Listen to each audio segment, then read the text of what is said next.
ਨਾਰਾ ਨਾਰਾ ਨਾਰਾ ਪੰਜਾਬੀ, ਜੀਵੇ ਜੀਵੇ ਜੀਵੇ ਪੰਜਾਬੀ। ਇਹ ਨਾਰਾ ਅੱਜ ਸਾਰੀਆਂ ਹੀ ਪੰਜਾਬੀ ਤਨਜ਼ੀਮਾਂ ਦੀਆਂ, ਸਾਰੀਆਂ ਹੀ ਪੰਜਾਬੀ ਜਥੇਬੰਦੀਆਂ, ਸਾਰੇ ਹੀ ਪੰਜਾਬੀ ਜਿੰਨੀਆਂ ਵੀ ਕੋ ਸਾਡੀਆਂ ਬਣ ਗਈਆਂ ਨੇ ਤਨਜ਼ੀਮਾਂ, ਭਾਵੇਂ ਉਹ ਪੰਜਾਬੀ ਕੌਮ ਪ੍ਰਸਤਾਂ ਦੀਆਂ ਨੇ, ਉਹਨਾਂ ਸਾਰਿਆਂ ਦਾ ਸਾਂਝਾ ਤਰਾਨਾ, ਸਾਰਿਆਂ ਦਾ ਸਾਂਝਾ ਨਾਰਾ ਇਹ ਬਣ ਚੁੱਕਾ ਹੈ। ਮੈਂ ਹਾਂ ਇਲਿਆਸ ਘੁੰਮਣ। ਮੈਂ ਇਹਦੀ ਥੋੜ੍ਹੀ ਜਿਹੀ ਤੁਹਾਨੂੰ ਬੈਕਗਰਾਊਂਡ, ਇਹਦਾ ਪਿਛੋਕੜ ਵੀ ਦੱਸਾਂਗਾ।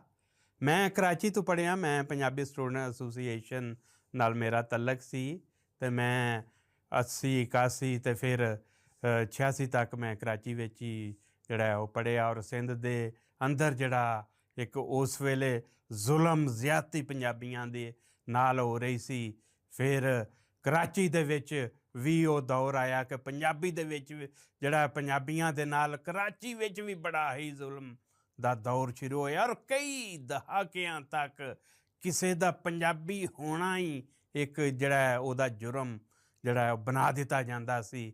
ਔਰ ਬੇਸ਼ੁਮਾਰ ਲੋਕਾਂ ਨੂੰ ਉੱਥੇ ਪੰਜਾਬੀਆਂ ਨੂੰ ਸ਼ਹੀਦ ਕੀਤਾ ਗਿਆ। ਅਤੇ ਸਾਡੇ ਜਿਹੜੇ ਵੀ ਅਖੱਟ ਸਨ, ਜਿਹੜੇ ਸਾਡੇ ਉੱਥੇ ਇਸ਼ਤਜਾਜੀ ਧਰਨੇ ਹੁੰਦੇ ਸਨ, ਉਹਦੇ ਵਿੱਚੋਂ ਇਹ ਨਾਰਾ ਜਿਹੜਾ ਨਿਕਲਿਆ ਸੀ ਕਿ ਨਾਰਾ ਨਾਰਾ ਨਾਰਾ ਪੰਜਾਬੀ, ਜੀਵੇ ਜੀਵੇ ਜੀਵੇ ਪੰਜਾਬੀ। ਇੱਕ ਨਾਰੇ ਦੀ ਇੱਕ ਹੋਰ ਸ਼ਕਲ ਵੀ